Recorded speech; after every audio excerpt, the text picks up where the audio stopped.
प्रधानमंत्री नरेंद्र मोदी क्वाड शिखर सम्मेलन में हिस्सा लेने जापान के राजधानी टोक्यो पहुंचे। टोक्यो पहुंचने पर भारतीय समुदाय ने उनका जोरदार स्वागत किया। इस दौरान मोदी मोदी और जय श्री राम के भी नारे लगे। टोक्यो में प्रधानमंत्री का स्वागत करने आए जापानी बच्चे उनसे काफ़ी प्रभावित और खुश दिखाई दिए। पीएम मोदी भी बड़ी उत्सुकता के साथ इन बच्चों से मिले। उन्होंने जापानी बच्चों को अपना आशीर्वाद और ऑटोग्राफ भी दिया। इसके बाद पीएम मोदी ने टोक्यो में भारतीय समुदाय को संबोधित भी किया। इस दौरान पीएम मोदी ने कहा कि आपका स्नेह वर्षा की तरह हर बार बढ़ता ही जाता है। आप में से कई साथी अनेक वर्षों से यहाँ बसे हुए हैं। जापान की भाषा, वेशभूषा, संस्कृति और खानपान एक प्रकार से आपके जीवन का भी हिस्सा बन चुका है। ये हम लोगों की विशेषता है कि हम कर्मभूमि से तन और मन से जुड़ जाते हैं, खप जाते हैं, लेकिन मातृभूमि की जड़ों से जो जुड़ाव है उससे कभी दूरी नहीं बनने देते। यही हमारा सबसे बड़ा सामर्थ्य है। पीएम मोदी ने जापान से भारत के संबंधों को लेकर भी अपने विचार व्यक्त किए। पीएम ने कहा कि जापान के साथ हमारे संबंध हमारी सामरिक और वैश्विक साझेदारी का एक अहम पहलू है।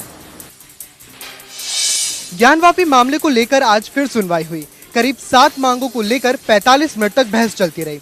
इस बहस में सबसे मुख्य रूप से रहा हिंदू पक्ष का एक प्रार्थना पत्र दायर करना, जिसमें उन्होंने अपील की है कि कमीशन रिपोर्ट के साथ ही उन्हें सर्वे के दौरान खींची गई वीडियो और तस्वीरें भी प्रोवाइड कराई जाएं। वो इसीलिए ताकि वो मुस्लिम पक्ष के खिलाफ और ज्यादा मजबूत अपने दावे कर सकें, क्योंकि उनका मानना है कि मुस्लिम पक्ष के पास अब उतने मजबूत दावे नहीं रह गए हैं कि वो हिंदू पक्ष को काउंटर कर सकें। क्योंकि अब चाहे वो कमल का फूल हो या फिर शेषनाग की जो आकृति उभरी हुई है वो हो, तमाम चीजों को लेकर वो ये कहते हैं कि मुस्लिम पक्ष अब उतना मजबूत नहीं रह गया है।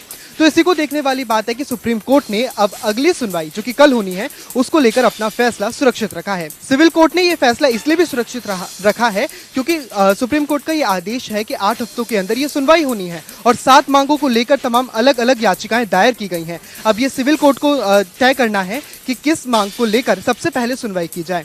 सिविल कोर्ट चाहता है कि जल्दी से जल्दी इस मामले को निपटाया जाए, क्योंकि हम सब ने देखा है कि अयोध्या मामले को जिस तरह से करीब कई दशकों तक खींच के रखा गया और 2019 में उसका आखिरकार फैसला आ गया। ये कोर्ट नहीं चाहता कि अब इस मामले को लेकर भी इतनी खींचतान हो।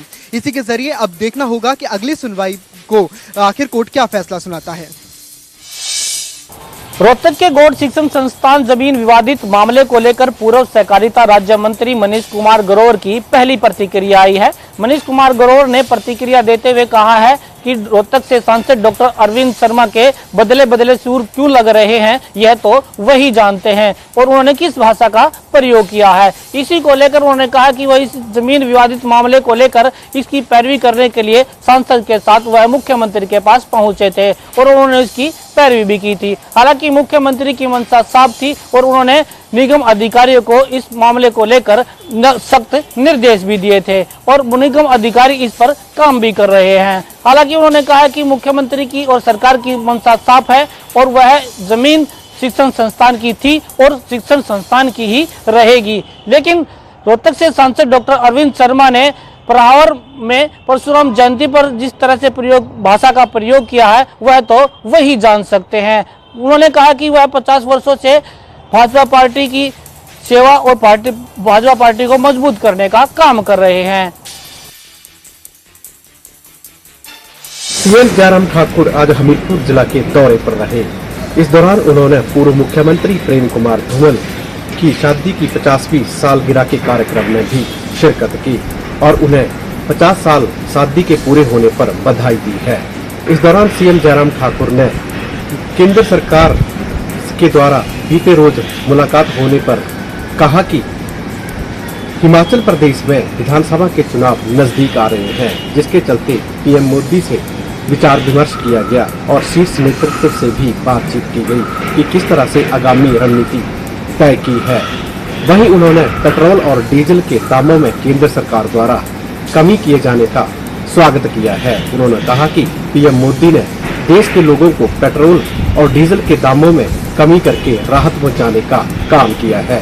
यही नहीं, उन्होंने कहा कि उज्ज्वला गैस में भी सब्सिडी का प्रावधान केंद्र सरकार द्वारा किया गया है। रतिया में नगर पालिका कर्मचारी अपनी मांगों को लेकर धरने प्रदर्शन पर बैठ गए हैं। 2 दिवसीय नगर पालिका सफाई कर्मचारियों ने हड़ताल शुरू कर दी है, जिससे शहर में सफाई व्यवस्था चरमरा गई है। कर्मचारियों की मांग है कि सरकार कच्चे कर्मचारियों को पक्का करे, वेतन बहाली की मांग करे। इसके अलावा कर्मचारियों की मांग है कि सरकार ठेका प्रथा रद्द करे व हरियाणा कौशल रोजगार निगम को भी भंग करे। 19 मांगों को लेकर कर्मचारी हड़ताल पर बैठे हैं। हरियाणा कर्मचारी संघ के आह्वान पर कर्मचारियों ने यह हड़ताल शुरू की है और सरकार को चेतावनी दी है कि अगर 2 दिन में उनकी मांगें पूरी न की तो वह अनिश्चितकालीन हड़ताल करेंगे।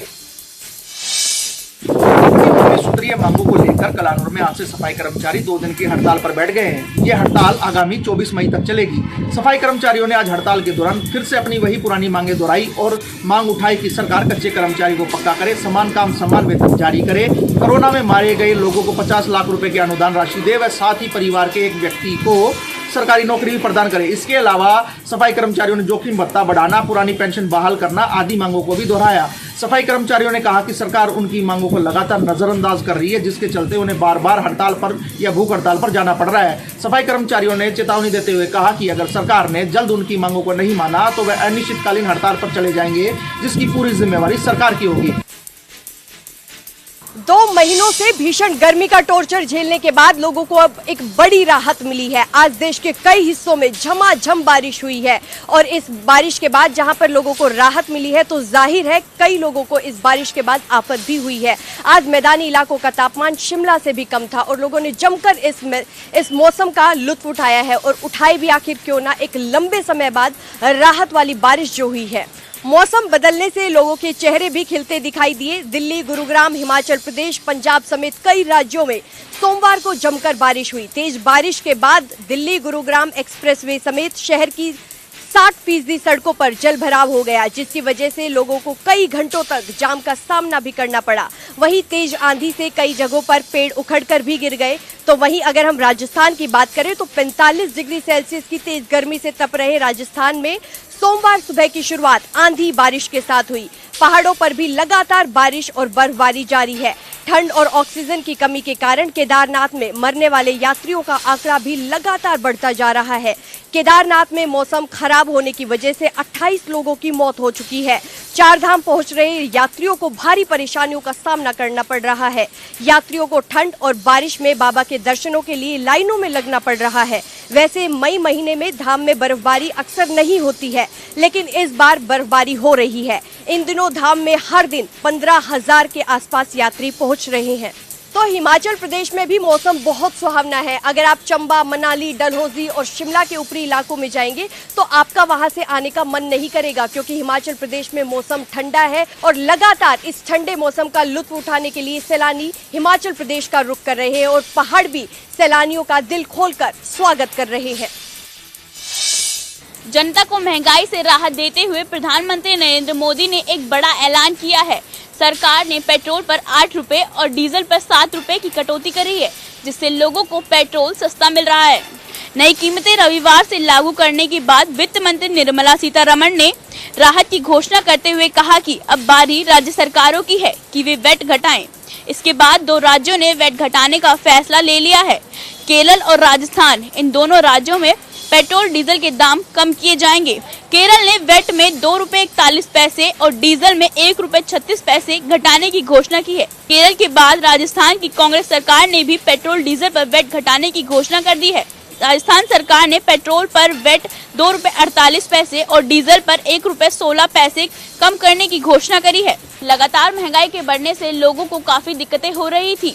केंद्र सरकार के पेट्रोल डीजल पर टैक्स कम करने के बाद लोगों को काफी राहत मिली थी। वहीं राज्य सरकारों के वैट कम करने से लोगों में खुशी नजर आ रही है। साथ ही अन्य राज्यों से भी अपील करी जा रही है कि वो वैट में कटौती करें। अरे भैया, तुम्हें कब से क्या? लोग ऐसी गंभीर समस्या को हंसी मजाक में उड़ाते हैं। खास जड़ी बूटियों से बना पेट सफा आयुर्वेदिक चूर्ण आज ही ले आए। पेट सफा पहली रात से ही असर दिखाता है और इसकी आदत भी नहीं पड़ती। पेट सफा, हर रोग दफा। गुरुजी खस सिरप की ताजगी, बादाम कीसर की ठंडक और रोज के रिफ्रेशिंग टेस्ट से हो जाओ summer ready. Guruji thandai and sharbat now available on Amazon, Paytm and Flipkart. Palwal में मनरेगा में एक बार फिर बड़ा घोटाला उजागर हुआ है, जिसमें जिला विजिलेंस कमेटी के अध्यक्ष एडीसी उत्तम सिंह ने यहां पर 6 बीडीपीओ सहित 40 अधिकारियों के खिलाफ एफआईआर दर्ज करने के आदेश दिए हैं। पुलिस थानों में सभी अधिकारियों के खिलाफ एफआईआर दर्ज हो गई है और अन्य अधिकारियों पर भी अभी गाज गिरनी बाकी है, क्योंकि मनरेगा घोटाले की जांच है वो परत दर परत जो यहाँ पर खुलती जा रही है और जिसके तहत अभी और भी अधिकारियों के इस जांच के लपेटे में आने की संभावना है। हिमाचल प्रदेश में मौसम विभाग की भविष्यवाणी के बाद अब उसका असर देखने के लिए मिल रहा है। मौसम विभाग का ये कहना था कि पश्चिमी विक्षोभ का असर हिमाचल प्रदेश में देखने के लिए मिलेगा। 22, 23 और 24 तारीख के लिए अलर्ट जरूर जारी किया गया था। 22 तारीख यानी रविवार का दिन, और रविवार के दिन के समय हल्की बारिश, लेकिन रात को जो बारिश ने उत्पात मचाया उससे हर कोई सहमा और डरा हुआ दिखा था। रविवार को पूरी रात तेज गड़गड़ाहट के साथ तेज बारिश, आंधी तूफान चला, लेकिन क्योंकि समय रात का था तो ऐसे में लोग घरों में ही दुबके रहे। लेकिन दिन के समय, क्योंकि आज सोमवार का दिन है और सोमवार के दिन के लिए मौसम विभाग ने पहले ही ऑरेंज अलर्ट जारी किया हुआ है। दिन का समय हो चुका है, 2 बज चुके हैं, लेकिन मौसम विभाग का ये कहना है कि 3 बजे के बाद एक बार फिर मौसम में बदलावट जो है वो होगा और उसके बाद तेज बारिश एक बार फिर से हो सकती है। इस बाबत मौसम विभाग ने ऑरेंज अलर्ट जारी किया हुआ है। भीषण गर्मी के बीच इस तरह का पहाड़ों पर मौसम सुहावना हो चुका है। ताजा बारिश के बाद तापमान में भी गिरावट दर्ज की जा रही है। मौसम विभाग की माने तो 4 से 6 डिग्री तक तापमान गिरे हैं। तापमान में गिरावट आने के बाद मौसम बेहद सुहावना हो चुका है। ऐसे में सैलानी बाहरी राज्यों से हिमाचल का रुख कर रहे हैं, लेकिन एक तरफ जहां ये सैलानियों के लिए बारिश अब सौगात है और वहीं दूसरी तरफ अगर हम प्रदेश के किसान और बागवानों की बात करें तो उनके लिए एक मुसीबत बनी हुई है। हाल ही में पिछले दिनों हुई जब बारिश और इस तरह से ओलावृष्टि हिमाचल प्रदेश में हुई थी, बागवानों को भारी नुकसान हुआ था, जिसके बाद अभी तक उस नुकसान की भरपाई या उसका आंकलन भी नहीं हो पाया और ऐसे में एक बार फिर ऑरेंज अलर्ट और इसके बाद आशंका नुकसान की बनी हुई है। देखना होगा कि इसके बाद अब यानी 23 और 24 तारीख के लिए मौसम कैसा बना रहता है। पानीपत के गांव गढ़सरनाई में तूफान ने मचाया तांडव। एक ही परिवार के 3 सदस्यों पर निर्माणाधीन मकान की दीवार गिरी। वहीं घायलों को इलाज के लिए पानीपत के सिविल अस्पताल में ले जाया गया, जहां पर इलाज के दौरान 30 वर्षीय राकेश की गंभीर चोट आने से मौत हो गई। वहीं 2 बच्चे जो सो रहे थे उनको भी गंभीर हालत देखते हुए पानीपत सिविल अस्पताल के डॉक्टरों द्वारा रोहतक पीजीआई रेफर कर दिया गया। दोनों बच्चों के सिर में गंभीर चोटें आई हैं। फिलहाल मृतक के शव को पोस्टमार्टम के बाद परिजनों को सौंप दिया है। पुलिस द्वारा पूरे मामले की जांच की जा रही है। भिवानी में रुक रुक कर 2 दिन से हो रही बारिश से किसानों के चेहरे चमक गए हैं। किसान काफ़ी खुश हैं। उनका कहना है कि बारिश आने से उनकी फसलों में पानी लगेगा और उनका खर्चा बचेगा। हालांकि वो इस बात से भी काफ़ी खुश हैं कि सरकार ने पेट्रोल व डीजल के दाम कम कर दिए थे और साथ ही इस बार बारिश होने से उनकी फसलें भी अच्छी होंगी। वहीं कृषि वैज्ञानिकों ने भी कहा है कि बारिश जो है अब आने वाले समय के अंदर अभी नहीं होगी, क्योंकि 5 दिन तक हवाएं चलेगी। उसके बाद मौसम गर्म हो सकता है। ऐसे में किसानों को चाहिए कि वो सिंचाई करते रहें। हालांकि अभी उन्हें सिंचाई करने की जरूरत नहीं, क्योंकि बारिश से उनकी फसलें काफ़ी अच्छी होंगी। देर रात आई बरसात से जहां एक तरफ लोगों को गर्मी से राहत मिली है, वहीं दूसरी तरफ अगर बात करें ईंट उद्योग की तो इसको काफ़ी नुकसान झेलना पड़ा है। ईंट भट्टा मालिकों की माने तो कि कच्ची ईंटें जो हैं इस बरसात के से खराब हो गई, जिससे उन्हें लाखों रुपए का नुकसान झेलना पड़ा है। ईंट भट्टा मालिकों का कहना है कि ईंट भट्टा उद्योग पहले ही जो है घाटे का सौदा बनकर रह गया था और अब जिस प्रकार से ये बरसात आई है वह उनके लिए काफ़ी नुकसानदायक साबित हुई है। हिमाचल प्रदेश में मौसम ने करवट ले ली है। दरअसल पिछले शाम से जो है मौसम ने पूरे हिमाचल प्रदेश में करवट ले ली है, जहां बारिश के साथ साथ अंधड़ देखने को मिली। इसके अलावा जिस तरह से बारिश हुई उसकी वजह से तेज हवाएं भी देखने को मिली है, जिसकी वजह से बिजली की सप्लाई जो है बाधित होती हुई नजर आई। इसके अलावा कई जगह सड़कों पर जो है पेड़ गिरते हुए नजर आए और लोगों को जो है काफी दिक्कतों का सामना रात को करना पड़ रहा था। ऐसे में जिस तरह से बारिश हुई है तो बारिश होने से तापमान में काफी गिरावट दर्ज की गई है। वहीं मौसम विज्ञान केंद्र शिमला के अनुसार जो है आज और कल के लिए जो है येलो अलर्ट जारी किया है। अंधड़ के साथ साथ बारिश ओलावृष्टि का येलो अलर्ट जारी किया है। वहीं ऊंचाई वाले क्षेत्रों के लिए जो है मौसम विज्ञान केंद्र शिमला ने जो है बर्फबारी का भी पूर्व अनुमान जताया है कि ऊंचाई वाले क्षेत्रों में भी जो है कहीं न कहीं बर्फबारी हो सकती है। इसके अलावा पूरे हिमाचल प्रदेश की बात करें, चाहे वो मध्य पर्वतीय क्षेत्र हो या फिर मैदानी क्षेत्र हो, वहाँ के लिए बारिश के साथ साथ ओलावृष्टि का भी येलो अलर्ट जो है जारी किया है। वही आगामी 24 मई तक जो है पूरे हिमाचल प्रदेश में मौसम खराब बना रहेगा। तो ऐसे में जिस तरह से भीषण गर्मी मैदानी क्षेत्रों में देखने को मिल रही थी, उससे जो है अब कहीं न कहीं राहत मिलती हुई नजर आ सकती है। देश में पिछले 24 घंटे में कोरोना के 2000 से ज्यादा नए मामले सामने आए हैं। हालांकि ये मामले कल के मुकाबले काफी कम हैं, जो कि देश के लिए राहत की भी खबर है, लेकिन मौत के आंकड़े लगातार डरा रहे हैं। ऐसे में बीते दिन आंकड़ों के मुताबिक 65 लोगों ने अपनी जान गंवाई है। वहीं एक्टिव केस 14,955 हो गए हैं। अगर कल के आंकड़ों पर गौर करें तो कल संक्रमण के 2,323 मामले आए थे, वहीं 25 लोगों की मौत हुई थी। यानी आज 97 केस कम दर्ज किए गए हैं, जो कि देश के लिए राहत की खबर है। देश में अब तक कोरोना के 4,31,36,371 केस आ चुके हैं और अब तक 5,24,413 लोगों की मौत हो चुकी है। वहीं बीते दिन केरल में 556 नए मामलों के साथ टॉप पर था। 530 नए केस के साथ दिल्ली दूसरे नंबर पर था, जबकि महाराष्ट्र में 311 मामले आए थे, जो कि तीसरे नंबर पर बना हुआ था। वहीं 262 केस के साथ हरियाणा चौथे नंबर पर था।